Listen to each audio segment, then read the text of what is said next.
ಶ್ರೀ ಗುಜರಾತಿ ಆಂಗ್ಲ ಮಾಧ್ಯಮ ಶಾಲೆಯಲ್ಲಿ 63ನೇ ಕರ್ನಾಟಕ ರಾಜ್ಯೋತ್ಸವವನ್ನು ಆಚರಿಸಲಾಯಿತು.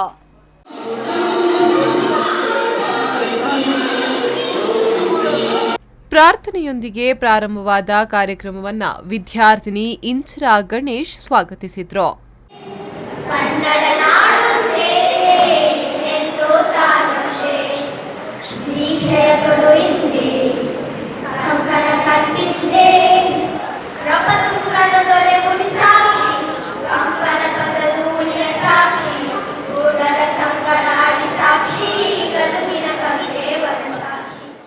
ಶಾಲಾ ಶೈಕ್ಷಣಿಕ ಸಮಿತಿಯ ಸಂಚಾಲಕರಾದ ರಾಜನ್ ಬಲ್ದೇವ್, ಶಿಕ್ಷಕ ರಕ್ಷಕ ಸಂಘದ ಅಧ್ಯಕ್ಷರಾದ ರಹಮತ್ತುಲ್ಲಾ ಖಾದರ್ ಹಾಗೂ ಮುಖ್ಯೋಪಾಧ್ಯಾಯಿನಿ ಅಶ್ವಿನಿ ಶೆನೈರವರು ದೀಪ ಬೆಳಗಿಸುವುದರ ಮೂಲಕ ಕಾರ್ಯಕ್ರಮಕ್ಕೆ ಚಾಲನೆಯನ್ನ ನೀಡಿದ್ರು.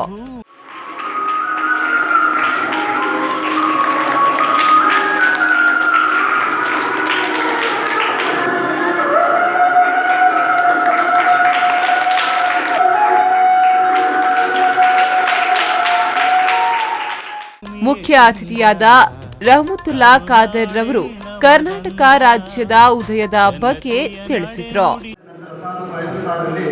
ಕರ್ನಾಟಕ ರಾಜ್ಯ ಮೈಸೂರು ರಾಜ್ಯ ಎಂದು ನಾಮಕರಣಗೊಂಡು ಕರ್ನಾಟಕ ರಾಜ್ಯದ ಉದಯವಾಯಿತು.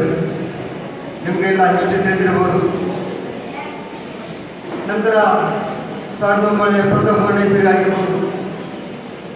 ಆಗ ಮಾನ್ಯ ದೇವರಾಜ ಅರಸು ಮುಖ್ಯಮಂತ್ರಿಯಾಗಿದ್ದರು.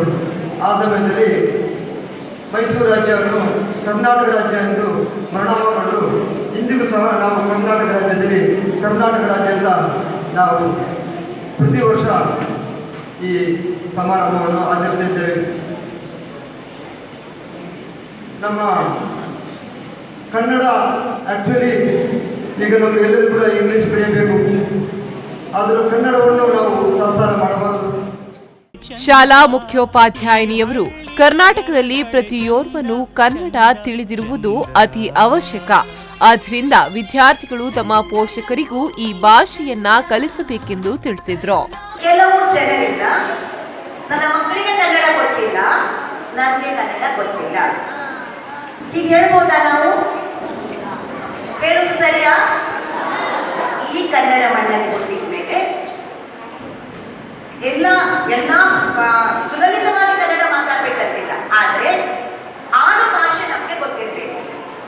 ನಾವು ಹೊರಗೆ ಹೋಗುವಾಗ ನಮಗೆ ಕನ್ನಡ ಗೊತ್ತಿಲ್ಲ ಅಂತ ಜಂಬದಲ್ಲಿ ಹೇಳ್ಕೊಳ್ಳೋದು ಸರಿಯಲ್ಲ. ಮೊದಲಾಗಿ ವಿದ್ಯಾರ್ಥಿಗಳು 1ನೇ ತರಗತಿಯಿಂದ ಕನ್ನಡವನ್ನು ಕಲಿತೀರಿ. ಆದ್ರಿಂದ ಮಾತಾಡುವಷ್ಟು ಕನ್ನಡ ನಿಮಗೆ ಕನ್ನಡ ಖಂಡಿತ ಗೊತ್ತಿರಬೇಕು.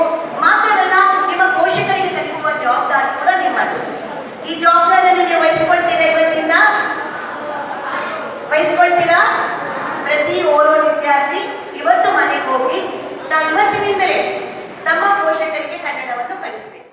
ಇದೇ ವೇಳೆ 3ನೇ ಹಾಗೂ 6ನೇ ತರಗತಿಯ ವಿದ್ಯಾರ್ಥಿಗಳು ಸಾಂಸ್ಕೃತಿಕ ಕಾರ್ಯಕ್ರಮ ನೀಡಿದ್ರು. ದಕ್ಷ ಶರ್ಮಾ ಹಾಗೂ ಜಲ್ಪ ಕಾರ್ಯಕ್ರಮವನ್ನ ನಿರೂಪಿಸಿದ್ರು.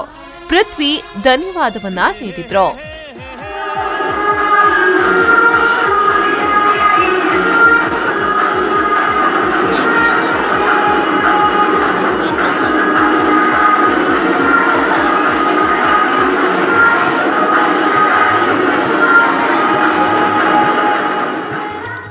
Bureau report V4 News 24/7 Mangaluru.